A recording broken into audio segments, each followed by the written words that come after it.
Good morning and welcome to the 34th meeting of the Social Justice and Social Security Committee. We have apologies from Jeremy Balfour and Ros McCall is attending as a substitute, so a warm welcome to you, Ros. So our first item of business for today is a decision to take agenda item 3 in private. Are we all agreed? Thank you. Our next item is an evidence session on the Scottish Government's budget for 2025-26 with the Scottish Fiscal Commission. So this is an opportunity to consider the Commission's forecast spending on devolved social security benefits and how this is reflected in the social security budget for 2025-26. So I very much welcome to the meeting Professor Graham Roy, who's the Chair, Professor Francis Breeden, Commissioner, and Michael Davidson, Head of Social Security and Devolved Taxes. So thank you very much for accepting the committee's invitation. So before we move on to the questions, I'm going to invite Graham Roy to make some opening remarks. So over to you, Graham. Thank you very much. Thank you, Convener, and a very good morning, and very grateful for the opportunity to come along and speak with you this morning. In opening remarks, I'll provide a broad overview of our latest forecasts and analysis, and including assessing the implications for the Scottish budget.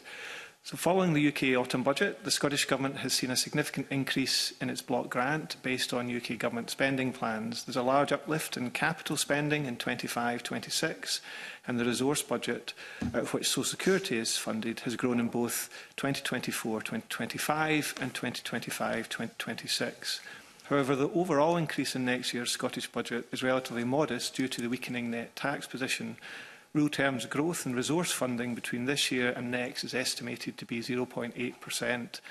And once we account for social security commitments, resource spending in other areas is falling in real terms by 0.3%. And this reflects social security taking up a growing share of the budget.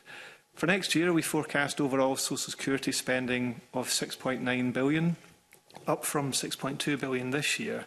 And this increase is a result of the annual uprating of payment amounts and continued increases in the number of people receiving disability payments.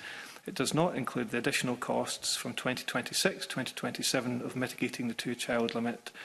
In 2025-2026, social security spending is forecast to be £1.3 billion higher than the corresponding funding provided by the UK Government. And this gap is a result of the Scottish Government's long-standing approach to social security, which can be thought of in terms of the following 4 factors. Firstly, there are new payments introduced by the Scottish Government where there is no UK equivalent. The most significant of this is the Scottish Child Payment. Second are the policy and delivery changes introduced with disability payments, with the aim of increasing take-up and improving the experience of people applying.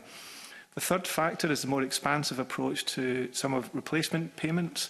An example of this is the expansion of pension age winter heating payment to all pension households next year. Finally, there are also policies which seek to mitigate UK Government decisions, such as the existing mitigation of the bedroom tax and benefit cap through discretionary housing payments, and also the planned policy on mitigating the two-child limit. As I mentioned earlier, our forecasts do not yet include any costs for this last policy to mitigate the two-child limit. We were told of these plans on the Thursday before the budget, and as this was very late in the process, we were unable to provide a full costing.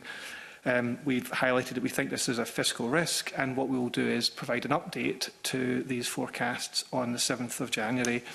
Our illustrative analysis suggests social security spending could increase by around £150 million in 2026-2027, and rising to over £200 million by 2029-2030. As I said, we'll provide a formal costing and update on social security on the 7th of January, and we'll write the committee to provide information on that. Okay, thanks very much. That's been very helpful. I'm now going to move on to the questions and invite Liz Smith in. Thank you. Thank you. Professor Roy, when you were at the Finance Committee just 2 weeks ago, you highlighted 4 specific risks for the Scottish budget, namely the growth in the public sector pay situation, obviously the ongoing demographic issue that affects the labour market, the national insurance changes that will have to take place in different portfolios, and you highlighted the social security gap of £1.3 billion over and above the block grant you've just mentioned just now. And helpfully, you've also said that on the 7th of January you will provide increased costing or projected costing for the change that is being made to the two-child cap. Can I just ask you, in terms of these substantial risks across the economy, do you feel that the social security situation is dominating some of these risks in terms of the longer-term projections? So I wouldn't say that we wouldn't make a judgment call on whether or not something is dominating. Ultimately, the government balance the budget, so it's a discretionary choice of the government to choose to prioritise some areas of the budget over others, whether that be pay, whether that be social security, whether that be the health service. I think what we highlight is simply that when you make commitments in some areas, particularly an area such as social security where it's demand-led, so once you set the policy, that then locks in a commitment to spend that amount, that has implications for elsewhere in the budget. And that's where I think that £1.3 billion figure is actually quite useful in terms of highlighting essentially, the opportunity cost, but also the scale of the relative investment that the government have been very clear in about wanting to have quite a different system to the rest of the UK. So it measures that essentially the scale of that policy commitment there. But in terms of from the public finance point of view, that has implications, and that's what we mean when we talk about a fiscal risk. So I wouldn't say it's dominating, but it's a choice that has to be made and resources have to be found. But presumably it is actually an increasing factor, given that the Scottish Government has made a policy choice to mitigate the two-child cap, and that's going to have implications not for this budget that has just been published, but for subsequent years. And therefore, the aspect of that risk within future budgets must be quite substantial. Well, so what we highlight in terms of the additional commitments is essentially two kind of parts. One is where there are choices being made about replacement payments that are then essentially increasing the level of commitment beyond the BGA. And then there are other ones where there is no equivalent block grant adjustment flowing through, where the Scottish Government has decided to make a particular commitment in there. And that's where the £1.3 billion figure comes from. And when we project forward, when we publish the two-child limit, that will be an additional commitment on top of that. And what that means is that social security as a share of the budget is increasing relative to other parts. But that's an entirely kind of appropriate policy choice if that is what you want to do as a policy agenda. But it has opportunity costs in terms of either investing or raising taxation to fund that, or changing your investment plans elsewhere. I think that there's a distinction between a risk, i.e. an uncertainty, something that a surprise is going to come along and knock your budget off course, and a deliberate policy course you've chosen, which I think is there is a certain amount of risk for social security, because obviously there's uncertainty about how to spend because it's demand-led. But in terms of that's different from the chunk of money that's been chosen to be spent on it, which must be deliberate. And in terms of, all countries are facing similar pressures on because of the demand-led situation in terms of demographic change and labour market, etc. How easy is it to predict ahead for the UK system of social security, which obviously then has implications for Scotland? Do you see that broadly in line in terms of the increasing share within a budget in relation to other countries? Yeah, I think one thing, and we see obviously is important in Scotland as well, is that, well, disability payments, mental health particularly related payments, is now a big uncertainty across all the major economies. I know we've seen this surge in mental health issues, particularly amongst the young, and that's in the UK. Well, certainly, we don't know for certain, but it sort of seems to be surprisingly correlated with the uptick in disability payments. So that's become a big source of uncertainty, of true risk, for all social security budgets in the last few years. Yeah, and I think you cited countries such as Germany and Switzerland, New Zealand when you produce some of your sustainability statistics, and I mean, I think one of the interesting dilemmas that we face in Scotland is obviously reacting to increasing social security spend in the UK, but also if the Scottish Government does make a policy choice that is different, then that's going to have implications for the block grant adjustment and the overall gap. That's the critical thing, and how do you fund that gap?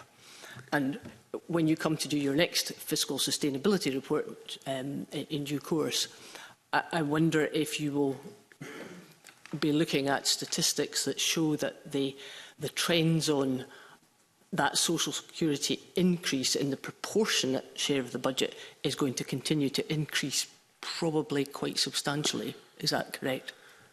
Well, I think there's a few things that are worth just unpicking from that, because there's quite a lot in there that drives the result. So where, from a public finance point of view, where the growth that we're seeing in disability payment inflows and caseloads, which are common across the UK and Scotland, has an impact on the amount we're spending in Scotland, but also has an impact on the BGA. So if you look at the growth that we're seeing in social security spending, but you actually look at the net position, the net position hasn't really changed significantly on our forecast relative to last time, even though we've assumed a higher level of caseload. So when we're talking about risks, they are risks that are shared, and that's a broader question for the public finances of the UK, and actually a broader question about society, about what is driving this quite concerning inflow of people into disability payments. And that is less of a public finance question and more of there is something going on in society, as Francis was saying, particularly around mental health among young people, that is quite worrying and has big implications. But from a public finance point of view in Scotland, to the extent that that is shared between ourselves and the rest of the UK, then it increases spending, but it also increases the BGA.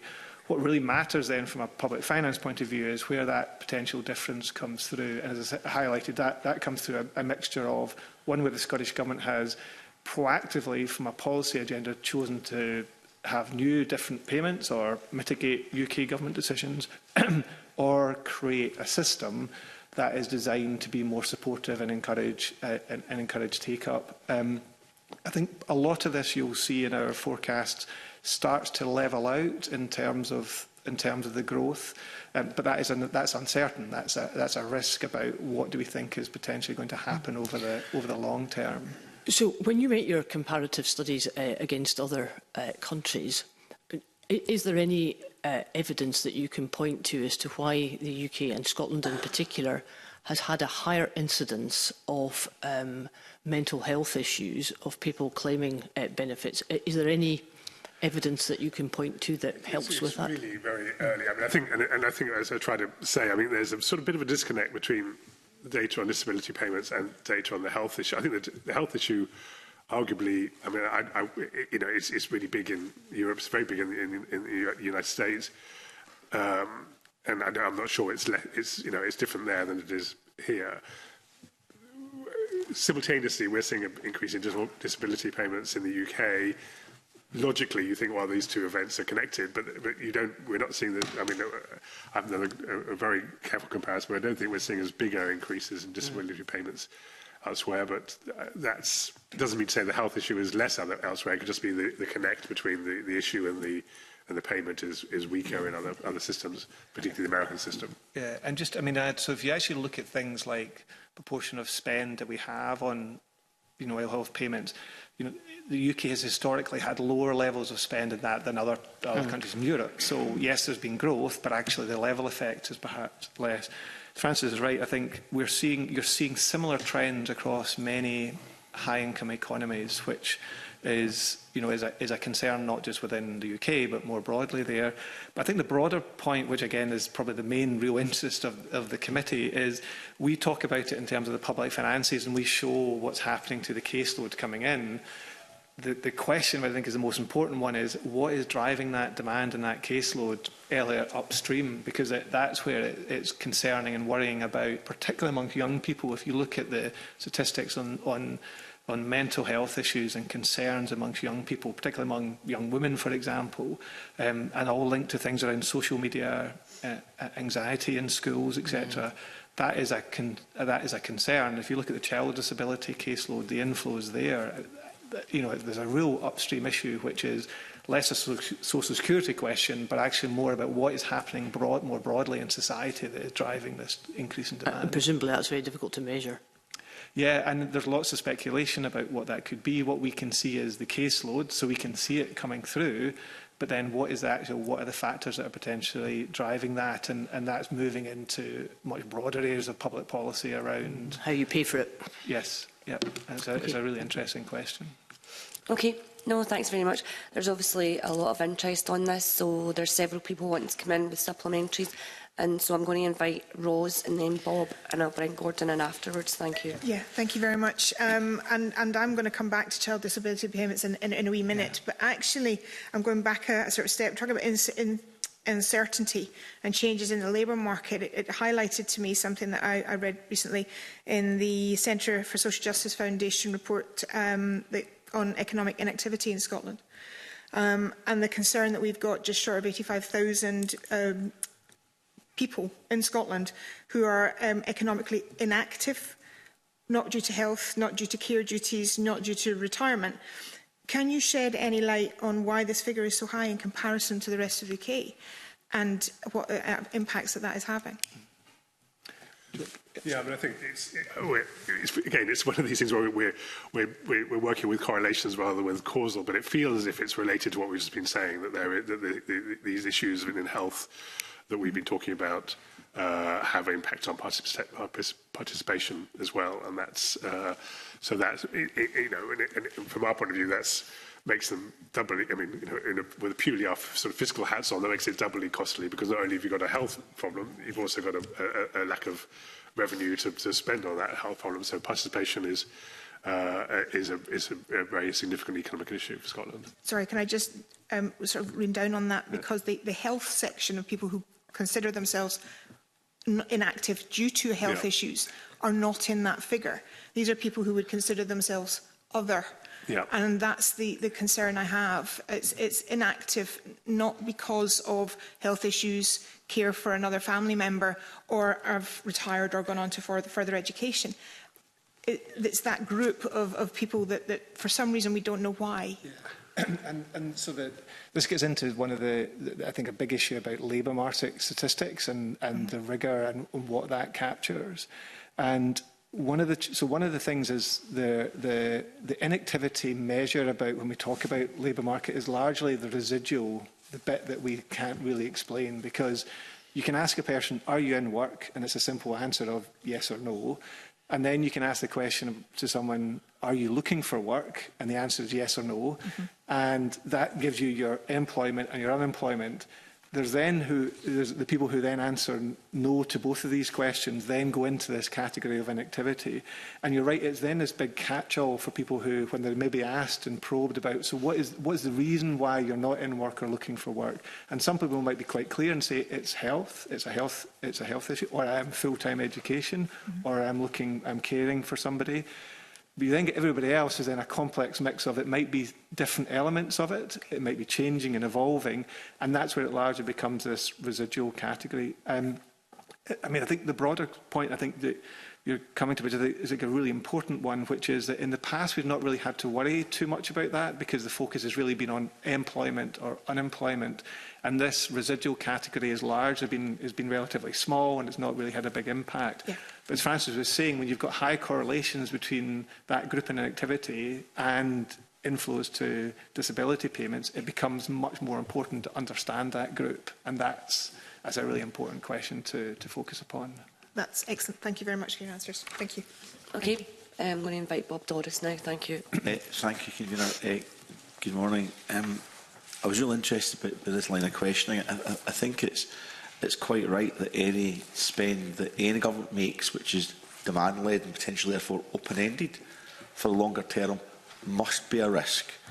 And I think if the Fiscal Commission step away from the policy decisions on that, but map out the financial exposure, if you like, of the public purse, and that's very helpful. We can see like mitigation of the bedroom tax is now baked in to Scottish Government spend for the longer term. Soon winter heating mitigation will also be baked in, and we look forward to your statistics, the two-child cap, and that will soon be baked in to future spending. But in terms of a risk register for Scottish finances, does the Scottish Fiscal Commission take a longer-term look? Because there's policy spillover and fiscal framework implications of the next steps a UK government may take in relation to their spending decisions. There's been a lot of rhetoric and comments around the cost of disability payments in England and the rest of the UK, and the UK government's wrestling with that.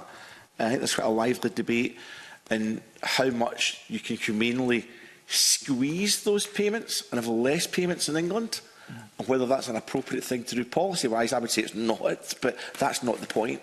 The point is, if the rest of the UK and the UK government go down one road, the policy spillover will have a direct financial consequence to the Scottish budget, and will receive less in block grant adjustments if the UK government gets many people, rightly or wrongly, off of disability payments. Does the Scottish Fiscal Commission map out the what-nicks of UK government policy and draw to the Scottish Government's attention future potential implications for the Scottish budget, be that disability payments or something else a UK government may wish to do? Yeah. So we talk about fiscal risks, and some of the risks you're highlighting there are exactly the sorts of things that we will articulate and flag to the government. So it's not our job to speculate on what the UK government could or should do, but we highlight that if the UK government take decisions in areas which are devolved or in increasing into broader social security issues, that potentially has an implication for the Scottish public finances. And I mean, two good examples of that recently, in the point you're making about UK government decisions that then have an impact on the block grant adjustment, directly then impact upon the Scottish Government's public finances and therefore the choices that are made. So the pension age winter heating payment is a really good example of that, where the UK Government decision to means test that social security payment has a direct immediate impact on the block grant adjustment, and then therefore that means that the Scottish Government has then to make a decision about whether or not to continue with that, but then that means that the net position becomes bigger, or whether to follow suit with elsewhere in the UK. I think what's the other bit that's quite interesting, and again the other risk, is the policy choices we're seeing in Scotland to then mitigate decisions that are then taken at the UK level, like the two-child limit. That's one where it doesn't have a direct impact on the block grant adjustment, but the Scottish Government proactively takes a policy decision to mitigate that for their policy ambitions, which in turn leads to an implication from the public finances.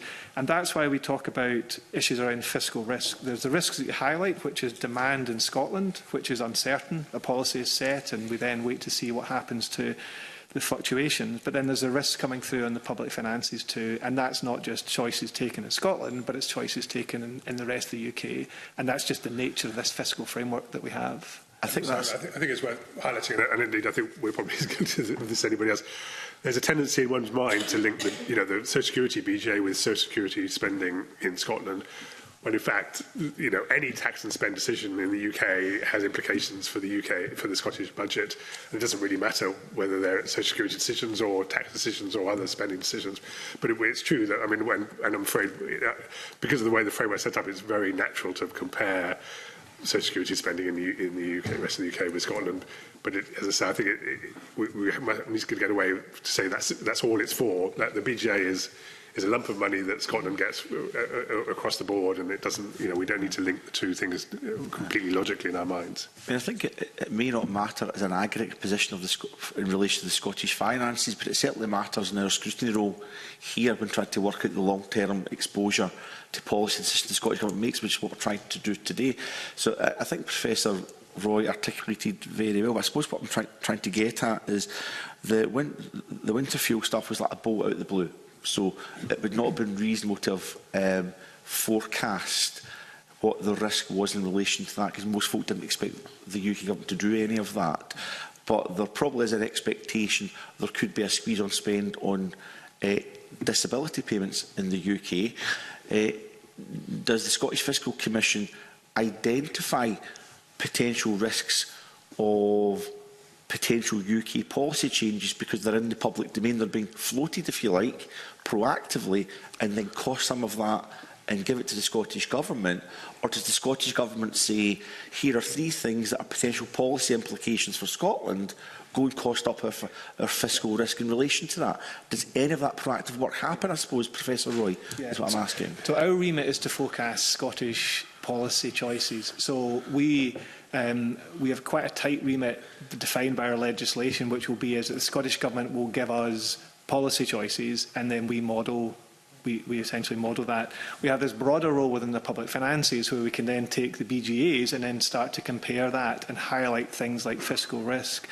But it wouldn't be in our remit, for example, to forecast if the UK Government decide to do something different on disability payments, for example, and then to calculate like a mock BGA to do that. That would be something which the Government could do themselves, and it would be as part of their planning work that would be done. Our remit is quite focused on, we have to solely focus on Scottish Government policy choices. Final question, it's very brief. Should it be in your remit, Professor Roy, because the Scottish Government works up these numbers, others might say, well, you would work up those numbers, that's the Scottish Government marking its own homework.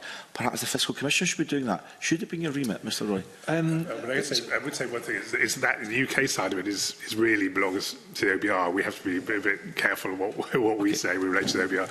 But you could transfer the question to the OBR. Should the OBR be costing up sort of policy ideas for us to then analyse? I mean, that would be the way it would work. But yeah, the relationship is slightly different. Yeah. Could be a joint space. Thank you, Convener. Okay, thanks very much. I'm going to invite Gordon MacDonald in. Thank you. Okay, thanks very much, Convener. Good morning, panel. I'm keen to understand the problems that you guys face in trying to forecast what the situation is, or as I prefer to call it, guesstimate, when it was when I used to do it many moons ago. I'm looking at your December 2023 and December 2024 forecasts. 24-25, it's come down by £59 million. Now, I accept that because you know more of the facts because you're closer to that timeline. But looking at 25-26, you've increased the forecast by 1%, 26-27 by 3%, 27-28 by 4%, 28-29 by another 4%. So what's the underlying factors that are influencing you guys to decide to uplift your future forecast? There's probably 3 ways to think about how revisions happen to the forecasts. And some of them net off, so we'll come back to that discussion about the interaction with the BGAs, and some of them widen the position there. So the first set of factors that we have to contend with and think about are things where the uprating of the social security payments change. So in a high inflation environment, what happens then because of the linking of payments to inflation rates, then payment levels increase. And that's just natural of what happens when you have a social security system that's linked there to prices. The thing is, from a public finance point of view, that leads to an increase in the BGA as well. So the net effect is cancelled out. I think there's then a second set of things, which is the growth in the caseload that's coming through into social security payments. Now, some of that, as we just discussed on, is common trends across the UK, internationally as well, of particularly on disability payments, of people flowing into these payments because of something else happening upstream. And again, all else remaining equal, if you have that same growth, then the impacts on the BGA as well as the payments. And that's one of the reasons, both these 2 reasons, inflation, but also the caseload effect. That's 2 of the reasons why we've increased our forecast over the time period, because we're seeing more data coming through. There's then also things with the changes in the policy environment, discretion decisions to do that. So if you think about since December, things like we know coming down the line, like things like pension age winter fuel payments and 2-child limits, those sorts of policies means that when you look at one forecast relative to where we are now, policy has changed, and that then leads to a potential increase in expenditure. The final bit is then what happens to the revisions to our forecasts, of where we're seeing data that is perhaps different from what we were assuming. And to give an example of the types of things that we look at, we have to make judgments about what we think will be inflows, so the level of demand. We'll have to make judgments about what we think the payments will be, what the average payment for a Social Security benefit might be, and then we also have to think about what might be outflows. So when people come in to receive a payment, what's the proportion of people that flow out at the other end? And we track that data, and I should just say that we have a great relationship with Social Security Scotland and the Scottish Government, who provide us really up-to-date information all the time, so we're constantly able to look at that. And again, we might come on to this, but one of the things that we're seeing, which is driving some of our uplift, isn't so much changes in inflows or changes in payments, where we've actually revised them down slightly. It's we're seeing fewer people flowing out. Right. And that's maybe something we'll come on to as part of the broader discussion. But that's one of the main reasons why we've increased our forecast in some key areas. I mean, I accept the situation with uprating because of inflation. In terms of caseload increase, are you seeing any of the benefits starting to level out? Yeah. And where do you see that levelling out being across the piece, so that extra $1 billion you've got built in at the moment will even itself out? Is there an indication of when that could be? Yeah, so we're now very much in that phase. I think when we came last year and the year before, we were saying, look, actually, we just need to wait and see. We've made lots of judgments and guesstimates, to use your phrase, about where we think things might go, but it's actually only once we start seeing the data coming through do we get that stability. So if you think about things like Scottish Child Payment, it's pretty stable now. We know the number of children that are eligible. We know the take-up rate. It's pretty stable. So that forecast it doesn't really move around too much. On the disability payments, so that's the one where we're still in this really interesting phase as it starts to roll out. And the really good thing is that we're now not having to look at judgments or look at what's happening at the UK level and try and work out Scottish figures. We actually have Scottish data. We have Scottish data to look at and to see what's going on. And what we're seeing, and Michael might want to say a bit more about this in terms of the real data, but on things like adult disability payment, the inflow, the volume of applications are actually stabilising. We thought they would increase, which they have done, but they're actually beginning to stabilise. The really interesting bit is the outflows element. So we thought that there would be, outflows when the reviews come around, of outflows of people moving out of the payment or a payment being reduced. Of being much higher than what the data is that we're seeing at the moment. And that's one of the areas of uncertainty, and we talk about that in our report, where we say we still think that there will be a higher rate of outflows relative to what we're seeing, but if that doesn't happen, then that's going to have an impact upon expenditure further down the line. So I think the percentage we're using on ADP, I think, is in terms of people who are seeing when the review is up for review, when their payment's up for review, when we're seeing their payment either being reduced or actually stopped, that's about 2%. We were assuming it would be about 5%, and that's significantly lower than what's happening with PIP. And that, again, that's coming back to the point. As a policy choice, the government have been very clear that they want, in their view, a light touch, and that's not meant to be in any way, a comment on light touch as being a bad thing, but it's very much about being supportive and not being demanding of people of the information they need to provide. But that is one of the areas where we're seeing an increase, potential increase in spend. Yeah, can we just come in on that? Yes, as Graham said, the inflow levels have sort of stabilised at a certain level. But then one thing we're looking at as well in future is, well, if there's fewer people stopping receiving it, does that mean there's going to be an impact on inflows in the future? Because I think our understanding of the previous PIP system and how it will be operating in England and Wales is that people that have their awards stopped maybe don't have a period when they don't receive it and then make new applications and then flow back on. So that's one area in particular we're looking to see if in future there might be a reduction in inflows, because rather than people flowing off then back on, they just actually stay on the payment for longer. But then obviously if someone's staying on the payment for longer, they're being paid for sort of more months, so then the costs are higher. Yeah.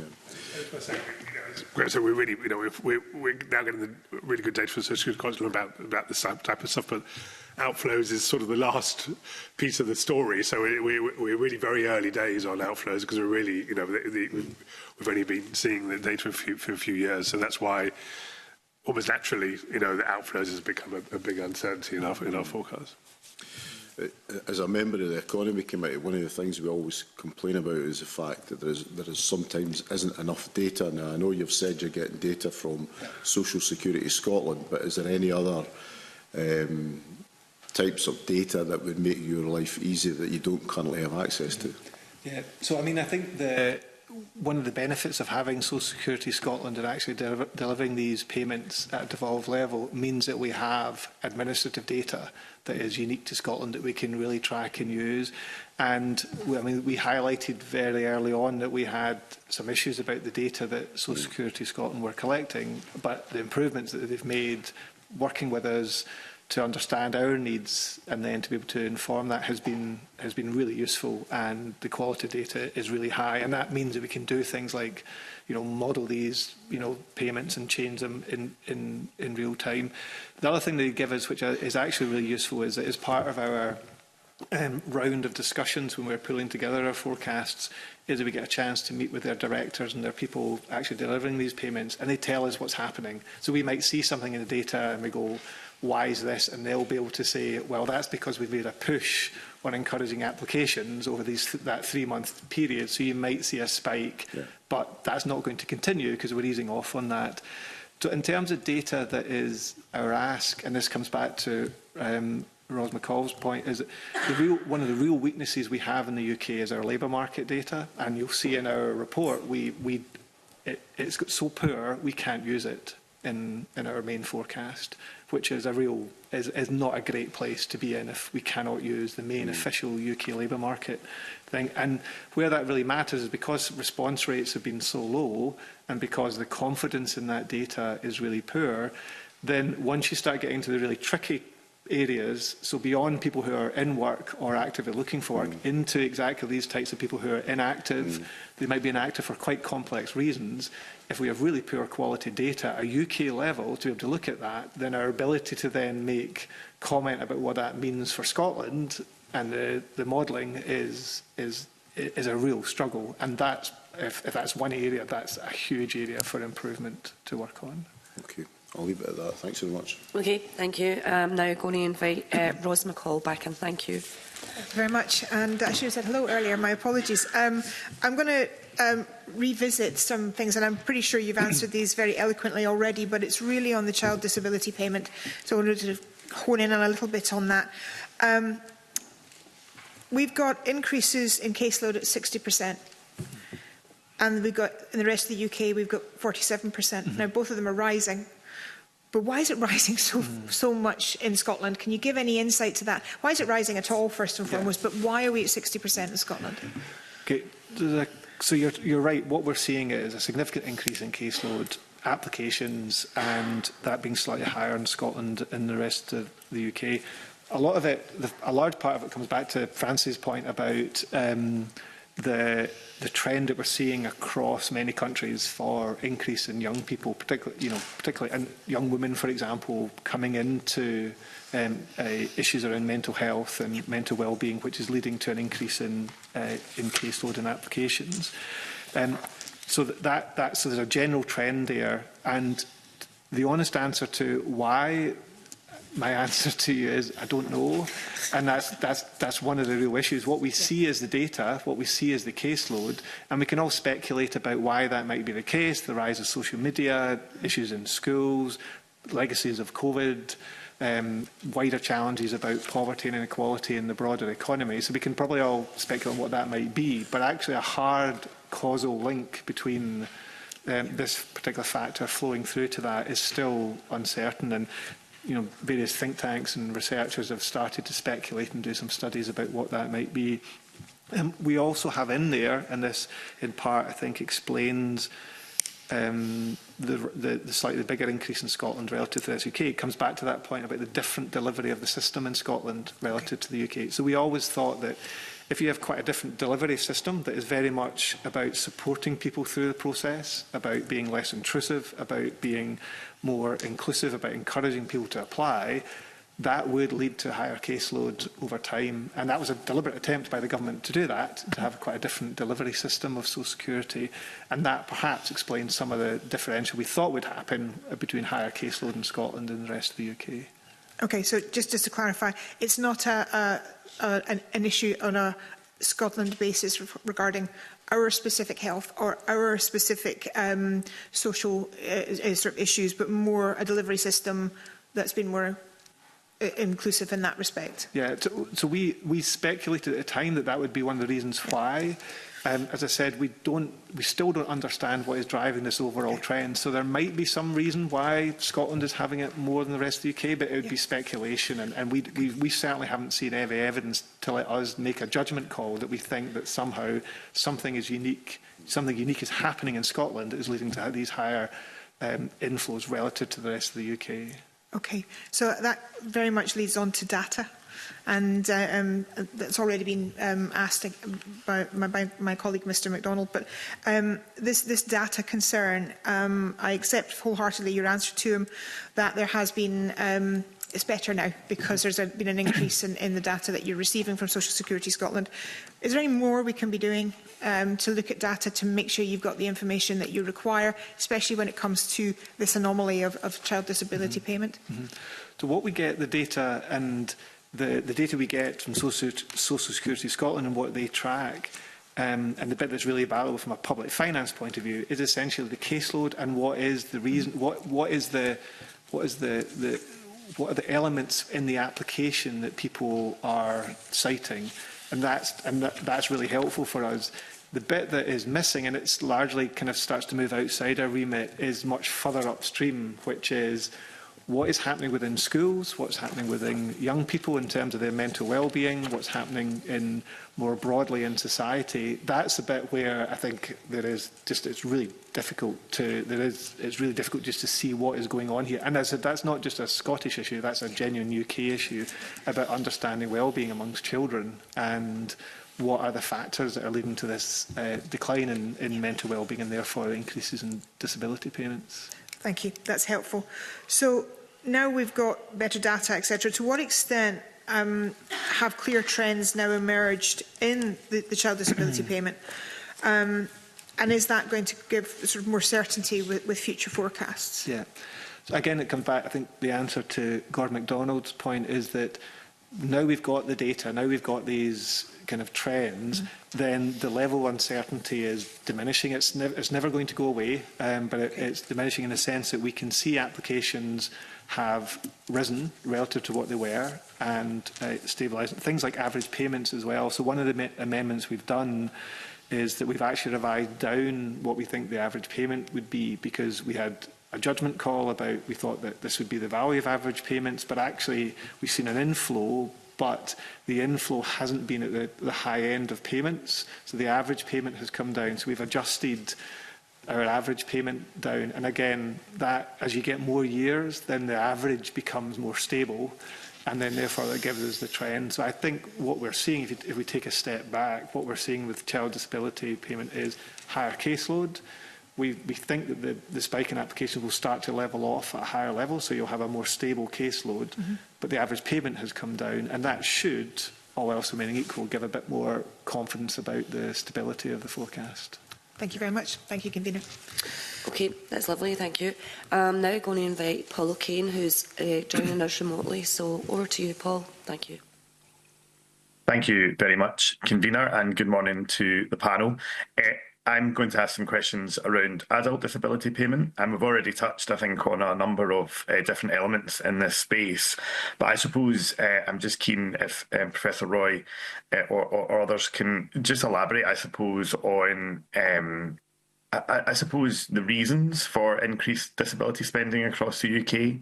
I mean, we've heard some of, I think, the different aspects of child support that's required, but I think it's just how well understood is the picture and those increases. Yeah, so maybe I can go through a couple of things. So one of the areas where, again, we've seen the increase in spending is inflation. So the fact of up rating is leading to it. So when you see the numbers going up and our forecast for adult disability payment rising over the next 5 years, you would expect that to happen even if caseload didn't change, simply because of inflation. So there's an inflation element into all of that. But the second bit then is about picking up some of the issues we've discussed around the caseload and the rising inflows, and in the Scottish case, the lower outflows. So there's a few things in there. When we've talked in the past about the cost of living crisis, for example, potentially having a short-term impact upon inflows as people, when they're facing quite significant hardship, then that leads, based on the evidence we've seen in the past, to more people moving into that part of the social security system than perhaps other areas. That should start to ease in time, and again, that might be one area where you might think there's more stability. But the big issue, I think, all of this is coming back to what's the underlying driver of the source of people flowing into disability payments. And it was quite interesting, just before the budget, the IFS did some interesting analysis where they just summarised, again, not so much the upstream, but just the outcomes in terms of where people are on disability payments. And there's two things I thought were quite interesting from that. One is a greater proportion of the adult disability payments going to younger people, so younger adults, relative to what it was pre-pandemic. And the second element that, in many ways, we think is related to that, which is that relative to pre-pandemic, a greater proportion of these disability payments going to people who are saying that the reason is that it's some form of mental disability that they have, it's some form of behavioural disability or some form of those types of challenges, rather than perhaps maybe more kind of traditional ones that you might think of in terms of disability, such as respiratory disease or any kind of mobility issues. Thanks. That's helpful, and I think sets in context some of those other conversations. We also touched, I think, in previous contributions on, I suppose, the unique kind of Scottish effect, if you like, on adult disability spend, and the fact that that had been quite uncertain. But I mean, you said that you think there is now kind of good data or better data and data that is demonstrably Scottish. So really, I suppose, keen to understand what patterns you think are emerging from that. So the general, I think it summarises some of the questions that we've answered already. I think that we made a judgment call before these payments were rolled out, which we thought that it would be higher caseload as a result of the system, and that was ultimately the policy objective, to improve the process for people applying for these payments, and also to bring people who may have been excluded in the past, to encourage them to apply. So that would lead to caseload, and that was always uncertain, because it was, as Francis said, it was based on a judgment and the experience of payments that had maybe been rolled out in the UK. And that judgment has largely been borne out. As we mentioned, there's some issues that we've changed around average payments, about inflows and outflows, etc. But we've seen that judgment come through. So we're seeing more people in Scotland now on adult disability payment than would be the case if we had followed the same trends as in the rest of the UK in terms of payments. So that judgment is there. As we said, I think that starts to give a bit more of a baseline, which we can then start to look at where changes might be around that baseline. So we've got more stability, as Michael said, around application volumes. We will see quite soon, hopefully, more stability around outflows.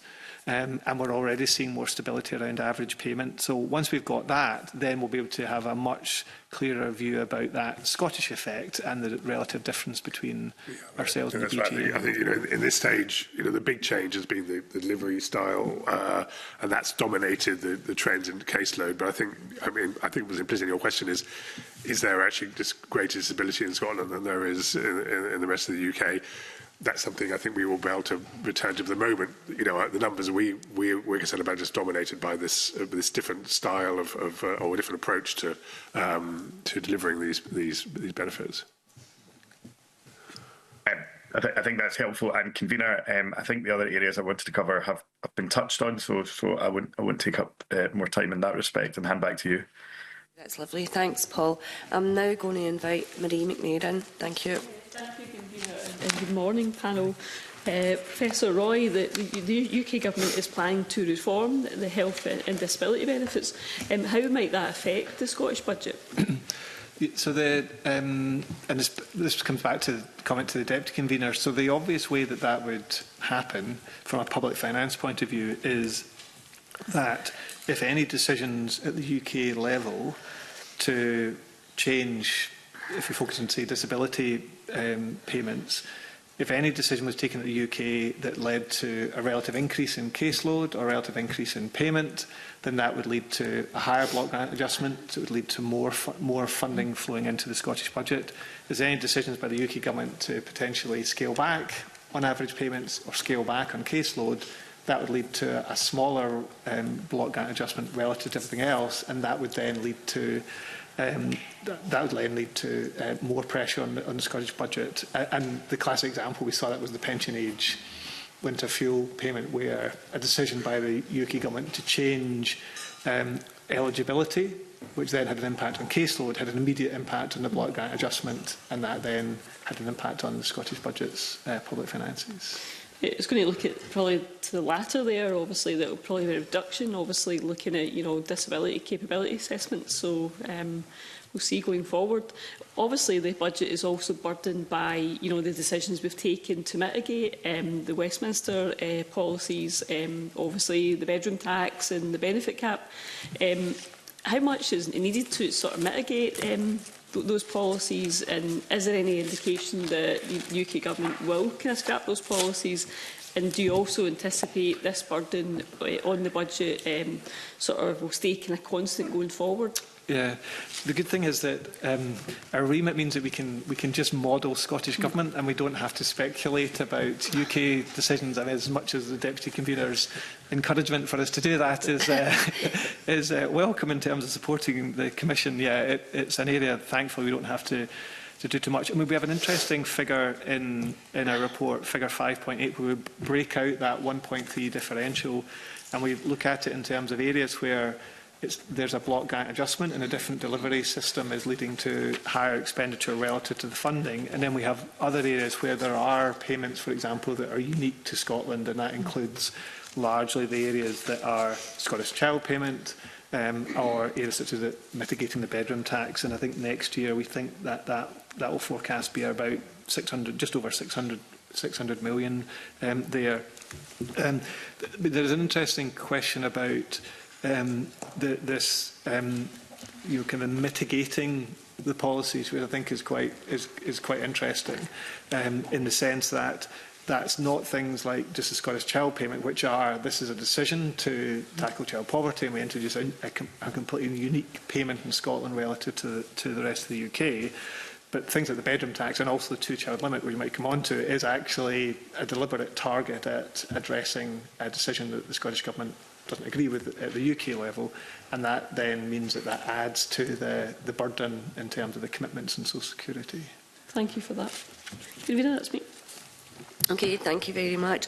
I'm going to invite Ros McCall in. Thanks. Thank you, Convener. It's just a quick sort of add-on to that. Just for my own clarity, ADP and PIP are exactly the same criteria, but yet we have a financial divergence. So is that purely down to political choices, in your opinion?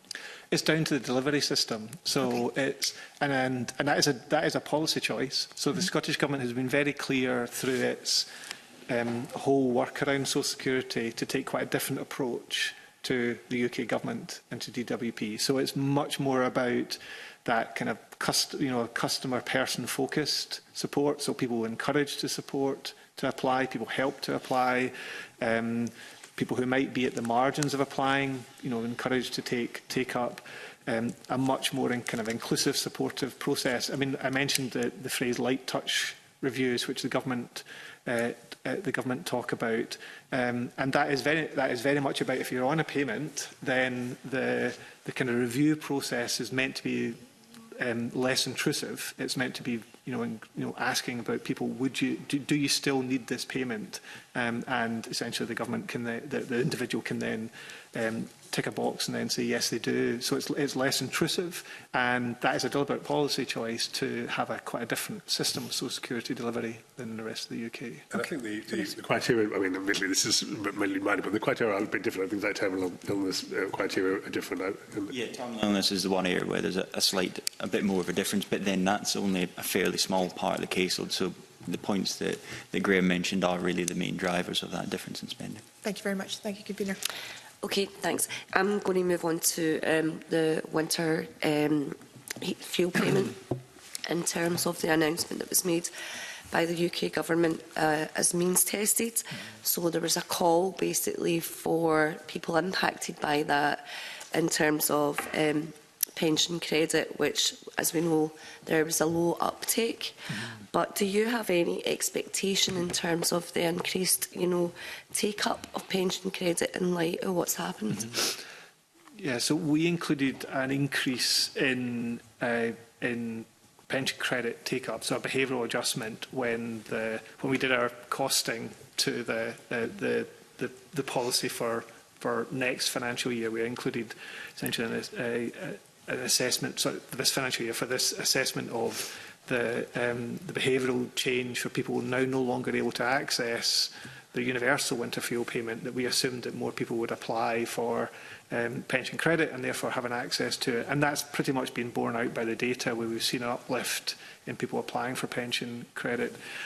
We still assume that there will still be more people applying for pension credit, into next year, even with the Scottish Government's policy change, in part because it's highlighted this as an issue. So we think that now people are much more aware that actually that it's important to apply for pension credit because it's a gateway to this payment.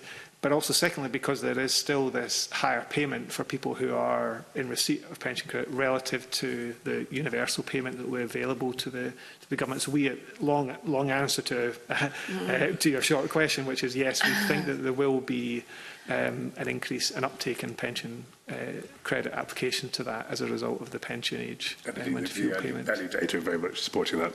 Yeah. Okay, and so in terms of that as well, what would you think the knock-on effect to the Scottish Government's policy on the affordability aspect to the pension age winter heating payment as well? Yeah. Do you see an impact there? So it's one of these ones where there's a positive and a kind of a negative effect on the public finances. So clearly the Scottish Government's decision to have some form of universality in here is an additional commitment relative to the commitment of the UK, and that costs money. And this is where, if you look at our forecast, it's a bit confusing because we're forecasting less than we're forecasting last year because we were assuming it was universal, but we're forecasting more than we were forecasting in the autumn when the means tested element came in. So we think about £70 million, I think, is what we think is essentially the cost to the Scottish Government of extending to the universal bit. On the bit about so that's on the kind of negative side from a public finance, the cost side.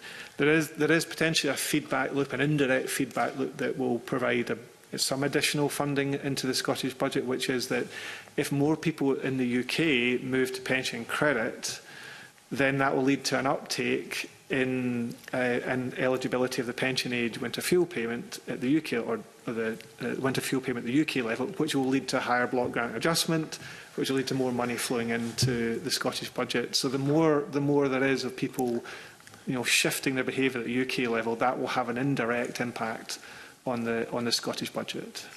So a huge knock-on effect there. Thank you. Sorry, just to say, but the scale of that effect is actually fairly small, because even just with the pension credit take-up on our forecast, it's only 2 million per year, I think in 25-26. So actually, in the grand scheme of things, in terms of the overall scale of the social security forecast, even if there were larger shifts in the pension credit take-up than we've forecast, we don't think it really has a large impact overall. Okay, thanks for that. Thanks very much. I'm now going to invite Bob Doris in. Thank you. Thank you, Convener. Don't worry, I won't be soliciting any further remit for the Fiscal Commission in this question. Just maybe get some information on the record from yourselves would be quite helpful. Clearly, the committee will have to return to scrutinising the Scottish Government's efforts to mitigate the two-child cap. We don't underestimate the challenge that will be for yourselves in making sure you've got all the relevant information to project what the cost of that may be, not just in the short term but in the longer term. I won't list off what some of those factors may be from my notes, but what would be quite helpful would be if Professor Roy, if perhaps you could put on the record what those various factors might be and any challenges in relation to that, and that may give us a steer for future scrutiny on this matter. Yeah, so there's several things, and we will set out all of the different assumptions and the different elements when we publish our report on the 7th of January, which just walks through the various elements we've got there.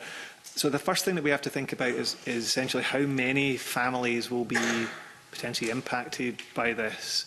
And that's not just easy as just looking at the number of people who are subject to, or who are on universal credit, who have more than 2 children, because some of these families are already exempt already. So there's a question about how many families, and then how many families are actually subject to the 2-child limit.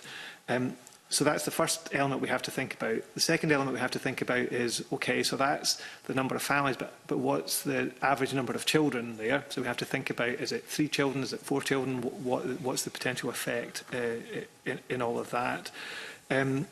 There's then, what we also have to factor in is this complexity about how the 2-child limit really only kicked in from April 2017. So there's this element where the actual proportion of families subject to the 2-child limit will actually increase over the forecast horizon as more children are essentially captured in that.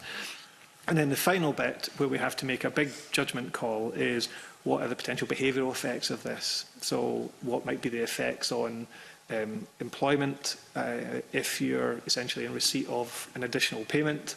Does that have a material impact on behavioural response around that?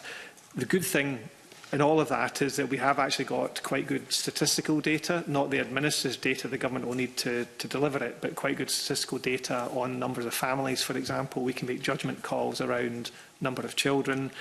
We have made judgments about behavioural effects on the Scottish Child Payment, which is not too dissimilar to some of the effects here.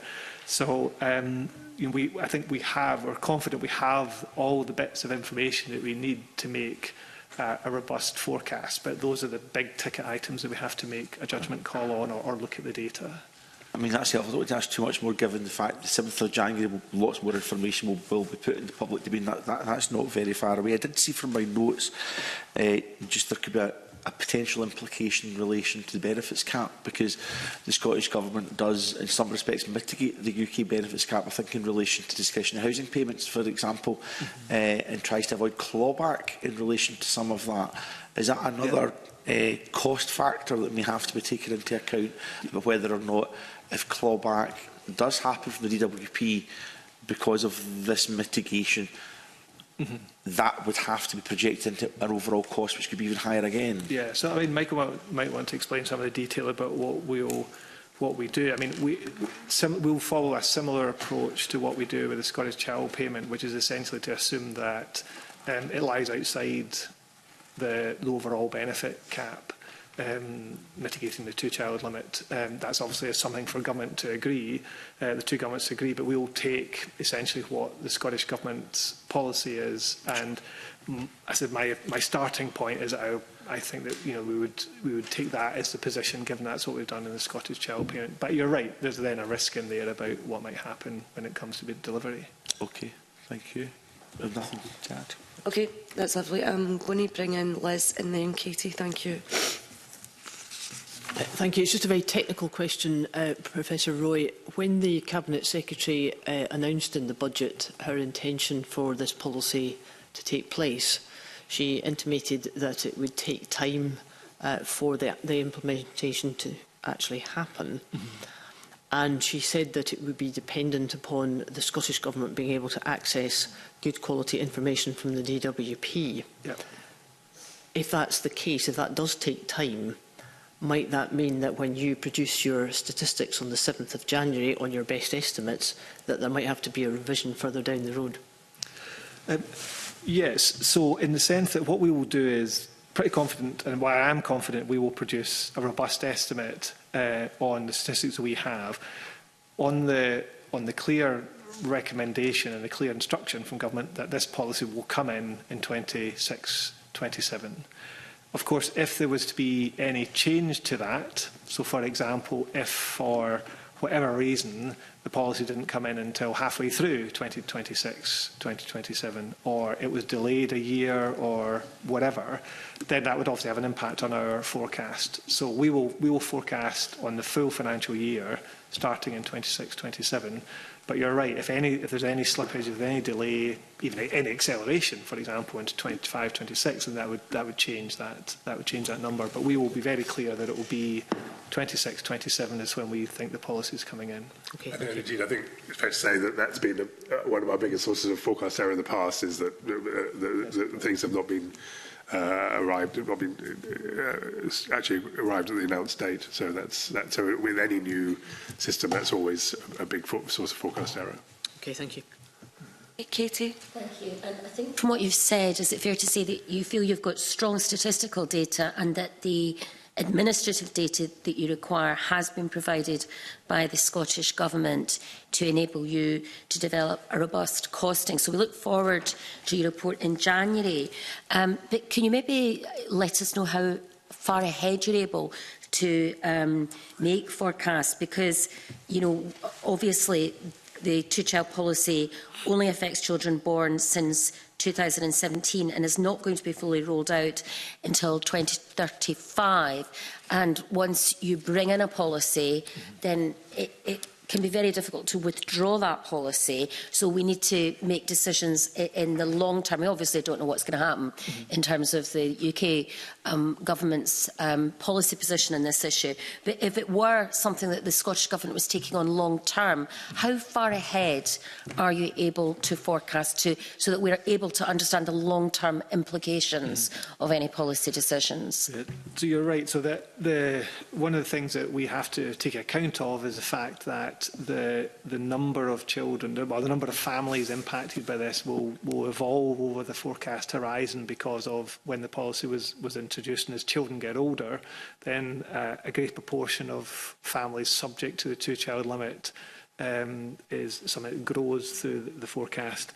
On the broader point about what do we do in terms of the longer term, we will take the Scottish Government's policy as given, and then we will model that. So if the policy is to mitigate the two-child limit, we will take that and we will assume that the two-child limit remains at the UK level, and the Scottish Government chooses to mitigate that. And with our modelling and the data and the number of families impacted, we will assess that over the forecast horizon.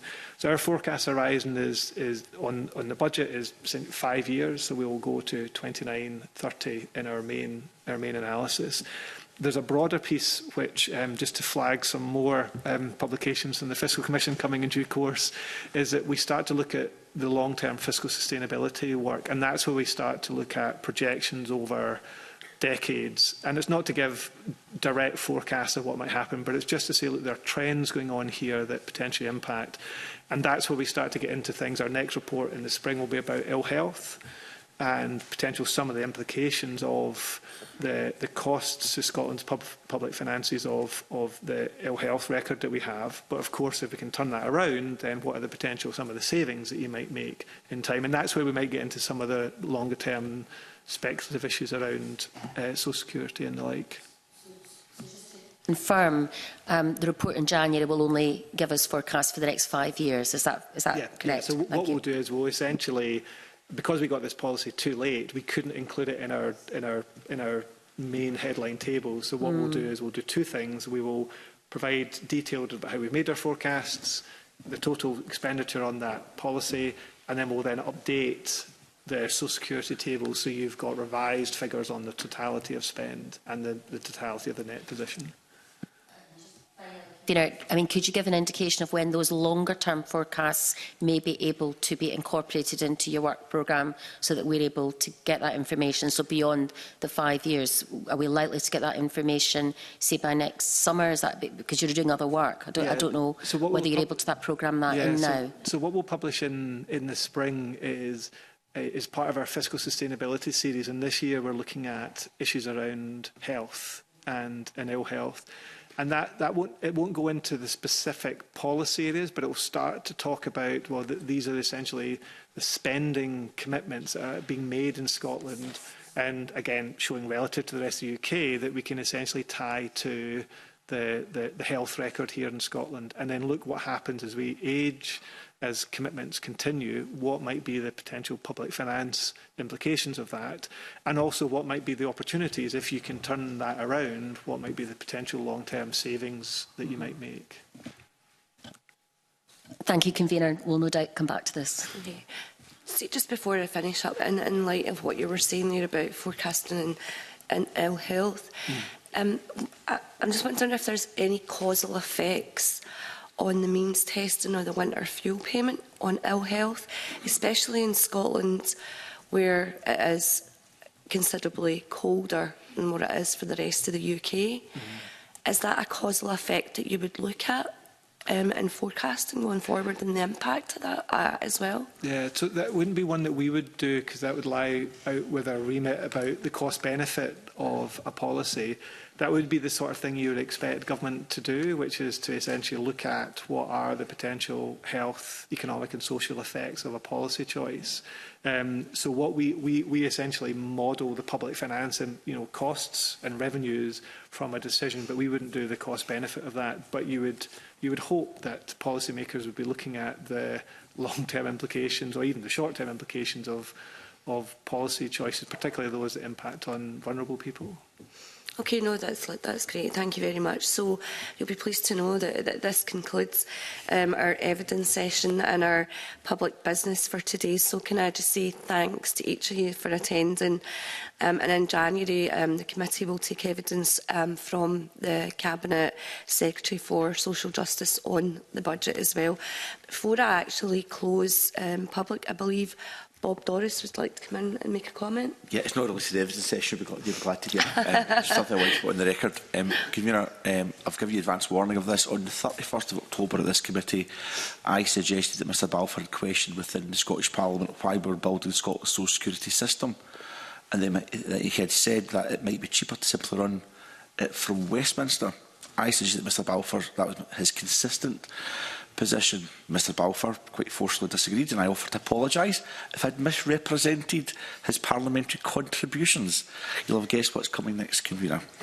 Having checked the official report, I cannot find the position I characterise within Mr Balfour's parliamentary contributions only within a blog written out with Parliament. I therefore apologise for inaccurately representing Mr Balfour's stated position within his contributions to the Scottish Parliament, and I'm disappointed he's not here when I put that on the record, but I will reach out to him on a personal basis, Convener. Okay, thank you very much for that, Bob. I'm sure Jenny will appreciate that. So we'll now move into private to consider the remaining items on the agenda. Thank you.